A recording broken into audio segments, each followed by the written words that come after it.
আসসালামু আলাইকুম ওয়া রাহমাতুল্লাহি ওয়া বারাকাতুহু। নাহমাদুল্লাহ সুবহানাহু ওয়া তাআলা ওয়া নুসাল্লি ওয়া নুসাল্লিমু আলা রাসূলিল আমিন ওয়া আলা আলিহি ওয়া আসহাবিহি আজমাইন। আম্মা বা'দ।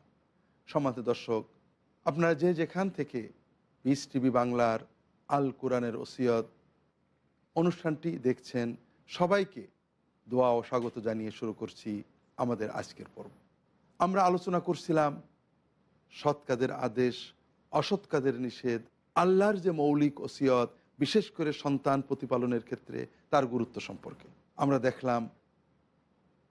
এটা পালন করলে যেমন মহা সওয়াব, মহা বরকত, মহা কল্যাণ, পালন না করলে ক্ষতিও বড় ভয়ঙ্কর। মৃত্যুর আগেই শাস্তি পেতে হয়। শুধু তাই নয়, আল্লাহ গজব দেন, দেওয়ার পরে আমরা দোয়া করলে আল্লাহর দোয়া কবুল করবেন।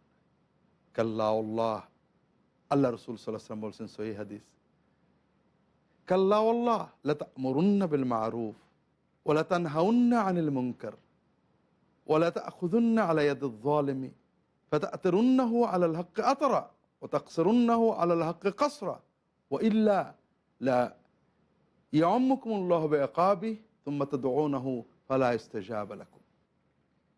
আল্লাহর কসম, তোমরা মানুষদেরকে অন্যায় থেকে নিষেধ করবে, ভালোর পথে ডাকবে, জালেমকে তার হাত চেপে ধরে জুলুম থেকে ফিরিয়ে আসবে, সত্য হকের উপরে প্রতিষ্ঠিত রাখবে, প্রতিষ্ঠিত হয়ে বাধ্য করবে। তোমরা যদি তা না করো, আল্লাহ দুনিয়াতে তোমাদের উপর গজব দেবেন, আর গজবের পরে যখন তোমরা আল্লাহকে ডাকবে, দোয়া করবে, আল্লাহ কবুল করবেন না। কাজেই সমাজে জুলুম, অন্যায় অনাচার হচ্ছে, কেউ না কেউ এটা পরিবর্তন করার ক্ষমতা রাখে, করছে না। গজবটা কিন্তু আমাদের সবাইকেই বিভিন্নভাবে গ্রাস করছে। তবে যদি আমরা অন্তত ব্যক্তি পর্যায়েও চেষ্টা করি, তাহলে এই গজব থেকে বাঁচতে পারা যাবে। এটা কোরআন এবং সুন্নাহ থেকে আমরা বুঝতে পারি। কিভাবে? আল্লাহ তাআলা ইহুদি জাতির ভিতরে যখন আল্লাহর বিধান লঙ্ঘনের প্রবণতা দেখা দিল, তাদের বিষয়ে বলছেন যে কিছু আলেম বুজুর্গ বললেন, ওদেরকে অন্যায় থেকে নিষেধ করে লাভ নেই, ওরা শেষ হয়ে গেছে, আখেরি জামানা, ও ভালো হবে না, ও তোমরা নীরব থাকো, ও কথা বলে কোনো লাভ হবে না, এই জাতীয় কিছু কথা মানুষ বলতেন। আর কিছু নেককার মানুষ, ভালো মানুষ, তাদেরকে অন্যায় থেকে নিষেধ করতেন। এই বিষয়টা বলে আল্লাহ তাআলা বলছেন, ইয ক্বালাত উম্মাতুম মিনহুম লিমা তা'ইদুনা কওমান আল্লাহু মুহলিকুহুম আও মুআযযিবুহুম আযাবান শাদীদা। তাদের ভিতরে কিছু মানুষ বলল যে তোমরা কেন ওদেরকে নসিহত করতে যাচ্ছ, আল্লাহ তোদের গজব দেবেই, দেখছো না কি খারাপ হয়ে গেছে, নামাজ পড়ে না, কানে দুল পরে, অশালীন, অন্যায়, ওদের উপর গজব আসবে, বলে কোনো লাভ নেই, ওদের কেন তোমরা শুধু শুধু বলে সময় নষ্ট করতে যাচ্ছ। তখন যারা বলতেন, যারা দাওয়াত দিতেন, যারা সমাজমুখী, যারা মানুষদের ভালো পথে আনার জন্য সচেতনভাবে চেষ্টা করতেন, তারা কি বললেন? কালু মা'যিরাতান ইলা রাব্বিহিম, ওরা ভালো হবে না হবে এটা আমাদের প্রশ্ন না, কিন্তু আমাদেরকে তো আল্লাহর কাছে ওজর দিতে হবে যে আল্লাহ আমরা চেষ্টা করেছি, বলেছিলাম, মানুষ ভালো হয়নি। হয়তোবা আমাদের এই ভালো কথার কারণে তারা ভালো হতেও পারে। তাহলে দুটো কারণে মানুষদেরকে ভালো কথা বলতে হবে। প্রথম হলো আল্লাহর কাছে ওজর দেওয়া, অন্তত আল্লাহ আমরা বলেছিলাম, মানুষ শুনেনি। আর দ্বিতীয় কথা, ভালো হবে না কে বলেছে? প্রতিটি মানুষের ভিতরেই ভালোর একটা বীজ আছে। পরিবেশ পরিস্থিতির কারণে সেটা চাপা পড়ে যায়, অন্যায় তার উপরে চেপে বসে। কিন্তু আপনার কথার মাধ্যমে, সুন্দর নরম বিনম্র আদব ভালোবাসা স্নেহের কথার মাধ্যমে সে ভালো হয়ে যেতে পারে, আশা ছাড়া যাবে না। এরপর আল্লাহ কি বললেন?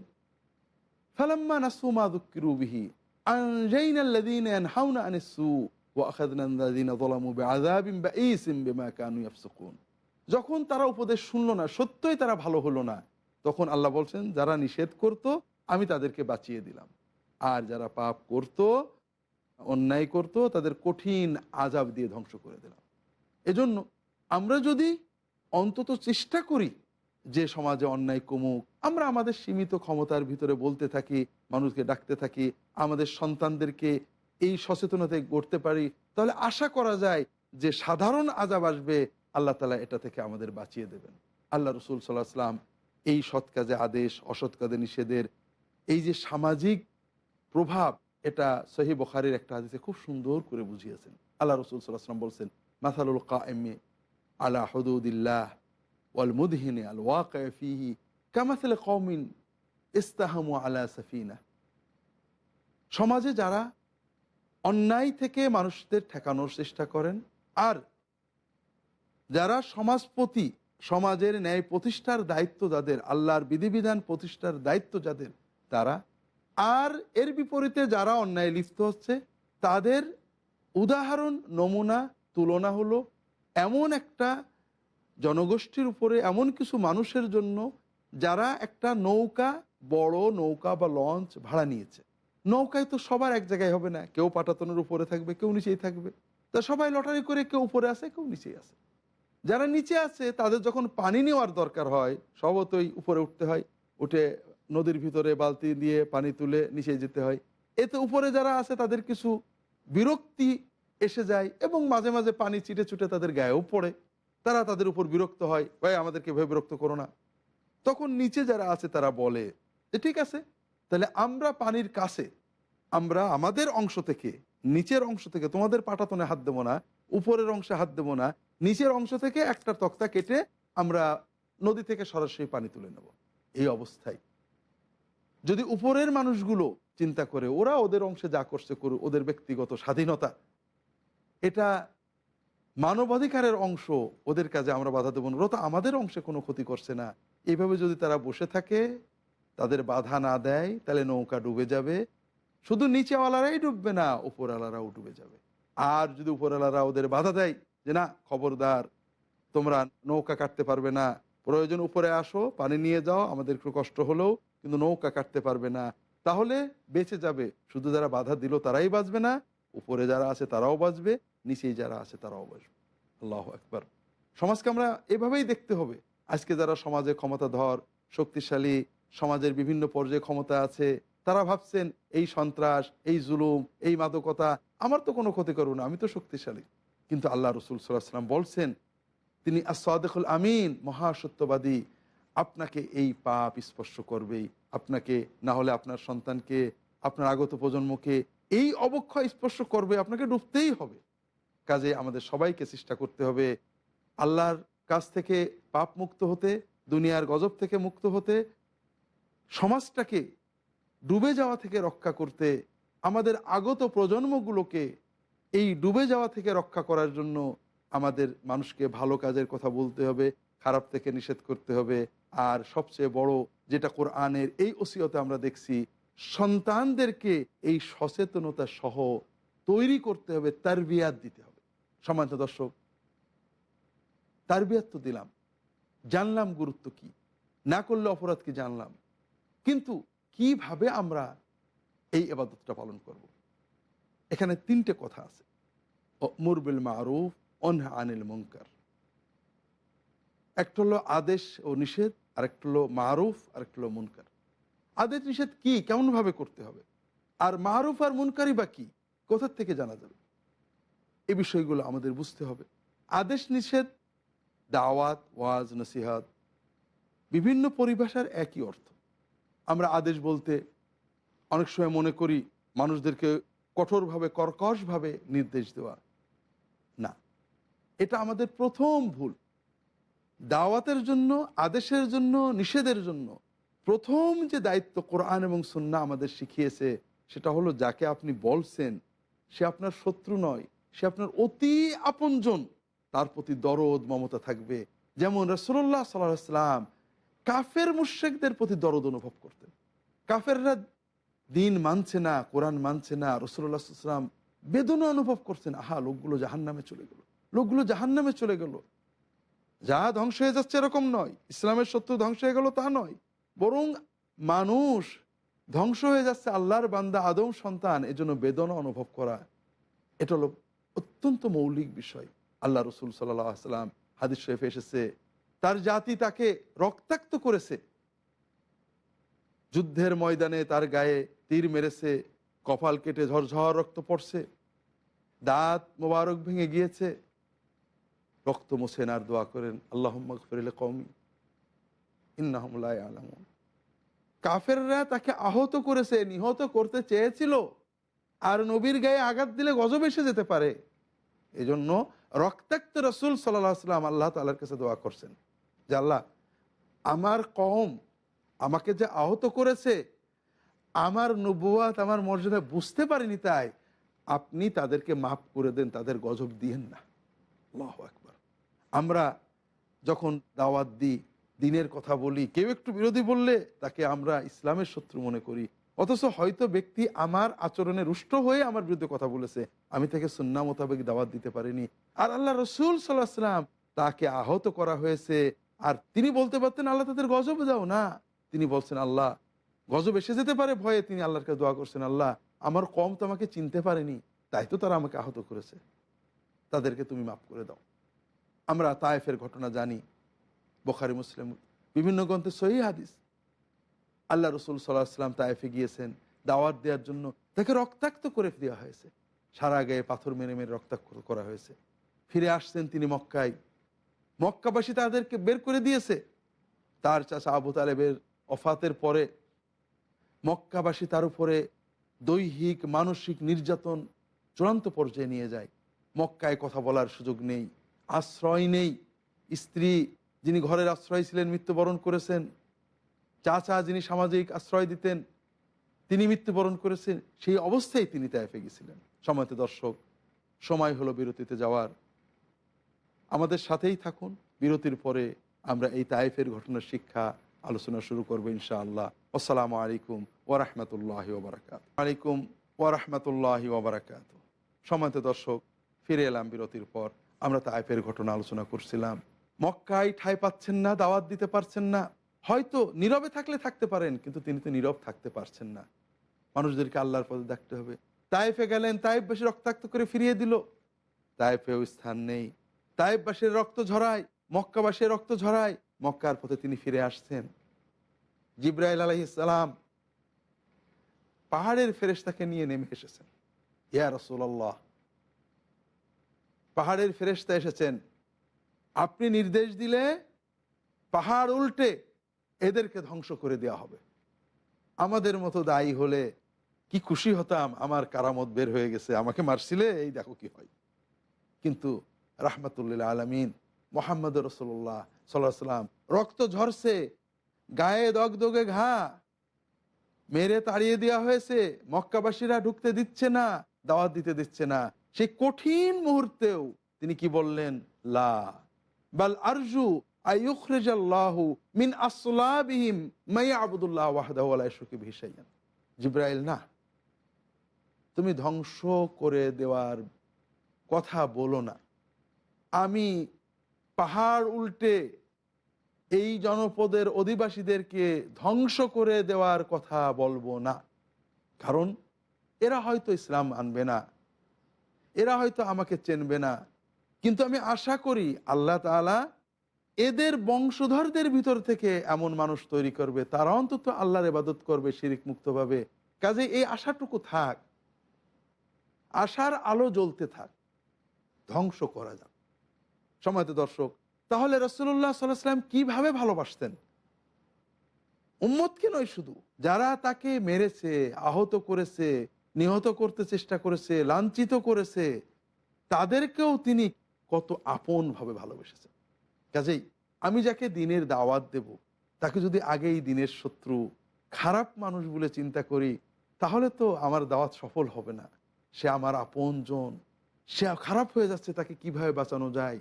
যেমন আমার ছোট্ট ভাই, অথবা আমার সন্তান আমার কাছে এসেছে, ছোট ছেলে, 1-1.5 বছরের ছেলে, হাঁটতে শিখেছে, গায়ে মলমূত্র লেগে আছে, হয়তো গালেও ছোট বাবুরা অনেক সময় ময়লা খেয়ে ফেলে, আমার প্রচণ্ড খারাপ লাগবে, কিন্তু আমার ঘৃণাটা গায়ের ময়লার ভিতরে সীমাবদ্ধ থাকবে।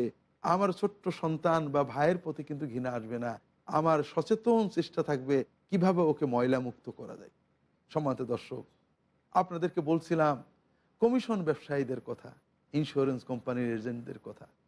কোনো এজেন্ট যদি এসে একজনকে বলে, ভাই আপনি কি কোনো ইন্স্যুরেন্স করেছেন? কেউ যদি তাকে বলে যে হ্যাঁ আমি করেছি, তখন ওই লোকটা কিন্তু খুশি হয় না, বেজার হয়, কারণ এখানে সে আর ব্যবসা করতে পারবে না। আর কেউ যদি বলে না নেই, তাহলে পরে খুশি হয়, এই ব্যক্তির সাথে হয়তো ব্যবসা করে আমি কিছু কমিশন পাবো।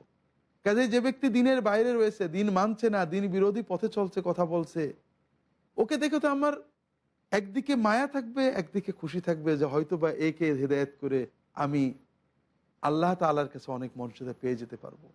তাই দাওয়াতের ক্ষেত্রে প্রথম যে যোগ্যতা দায়ীকে অর্জন করতে হবে সেটা হলো যাকে দাওয়াত দিচ্ছি তার প্রতি গভীর ভালোবাসা, ঘৃণা নয়, হিংসা নয়, বিদ্বেষ নয়, শত্রু নয়, নিজের মাতবরি ফলানো নয়, তাকে প্রচণ্ড ভালোবেসে আল্লাহর পথে আনার চেষ্টা। যদি না আসে তার ধ্বংস কামনা নয়, হয়তো সে ভালো না হলেও তার আওলাদরা ভালো হবে, এই আশায় আল্লাহর কাছে দোয়া করতে থাকা। সম্মানিত দর্শক, দ্বিতীয় যে বিষয়টা দাওয়াতের ক্ষেত্রে আল্লাহ তাআলা নির্দেশ দিয়েছেন, রাসূলুল্লাহ সাল্লাল্লাহু আলাইহি ওয়াসাল্লাম নির্দেশ দিয়েছেন, সেটা হলো বিনম্রতা, নমনীয়তা, মমতা। আমরা অনেক সময় ভুল বুঝি। হক কথা বলতে আল্লাহ বলেছেন, কিন্তু কর্কশ কথা বলতে আল্লাহ কোথাও বলেননি। হক কথাকে সুন্দর করে নরম করে বলতে বলেছেন। তিতে কথাটাকে অনেক, তিতে ঔষধটাকে অনেক চিনি দিয়ে মিশিয়ে যেমন আমরা খাই, ঠিক হক কথাটাকে বিনম্রতা, মমতা, মায়ার অনেক মিষ্টতা দিয়ে মিশিয়ে বলতে আল্লাহ তাআলা কোরআন কারিমে এবং রাসূলুল্লাহ সাল্লাল্লাহু আলাইহি ওয়াসাল্লাম হাদিস শরীফে বারবার নির্দেশ দিয়েছেন। এখানেও সেই ওসিয়তটা এসেছে, আমরা একটু পরে আলোচনা করব, আগে প্রেক্ষাপট বুঝে নিই।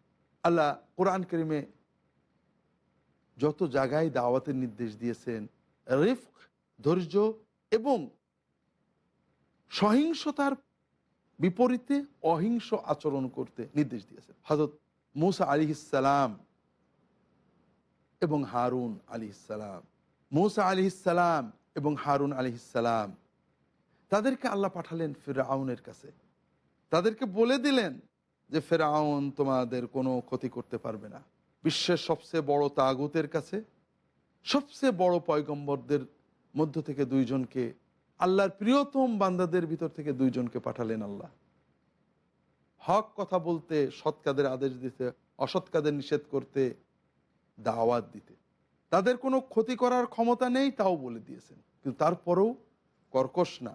ফাকুলা লাহু কওলাল লাইয়িনা, তোমরা দুজনে তাকে খুব নরম করে কথা বললে, আল্লাহু ইয়াতাযাক্কারু আও ইয়াখশা, তোমরা নরম করে বিনম্রতার সাথে বুঝিয়ে, আদবের সাথে মায়া মমতা দিয়ে তাকে কিছু বলো। হতে পারে তোমাদের এই বিনম্রতার ছোঁয়ায় তার মতো তাগুত হয়তো ভালো হয়েও যেতে পারে, হয়তো আল্লাহকে ভয় করতেও পারে। আল্লাহ তাআলা ফেরাউনের কাছে মূসাকে পাঠিয়ে কথা বলছেন। আর আমরা যখন মুসলিম সমাজের কাউকে ইসলাম বিরোধী, ইসলাম বিদ্বেষী, ইসলামের দুশ্মন বলে তার বিরুদ্ধে বিনম্রতার দাওয়াত না দিয়ে কঠোরতার দাওয়াত দিই, এটা কি বৈধ হয়? এটা কি দাওয়াতের ইবাদত পালন হয়? এতে হয়তো আমাদের মন মানসিকতাটা তৃপ্তি হয়, আত্মতৃপ্তি হয় যে আমরা একটা ভালো কথা বলেছি বা একটা বিরাট বড় কাজ করে ফেলেছি, হক কথা বলে এসেছি। সম্মানিত দর্শক, এক জালেম শাসক উমাইয়া যুগের, তার কাছে এসে এক দিনদার যুবক বলছে, আমিরুল মুমিনিন, আল্লাহ বলেছেন হক কথা বলতে, কাজে আমি হক কথা বলবো, আপনাকে ধৈর্য ধরতে হবে, রাগ করলে চলবে না। এই শাসকও কোরআন হাদিস তো কিছু জানে, বলে না, তুমি আমাকে কোনো কর্কশ কথা বললে আমি তোমাকে ক্ষমা করব না। কারণ আল্লাহ তাআলা মূসা আলাইহিস সালামকে পাঠিয়েছিলেন ফেরাউনের কাছে, নরম কথা বলতে বলেছিলেন। আর তুমিও মূসার চেয়ে ভালো নও, উত্তম নও, আমি ফেরাউনের চেয়ে অন্তত খারাপ না। সম্মানিত দর্শক, কাজে আমাদের সতর্ক হতে হবে। হক কথা, ভালো কথা, আদেশ, নিষেধ সবই থাকবে, তবে সেটা বিনম্রতার সাথে বলতে হবে। আর এই বিনম্রতা দিয়েই তো আল্লাহ রসুল সাল্লাল্লাহু আলাইহি ওয়াসাল্লাম আরবের সেই বর্বর মানুষদের হৃদয়গুলোকে জয় করেছিলেন।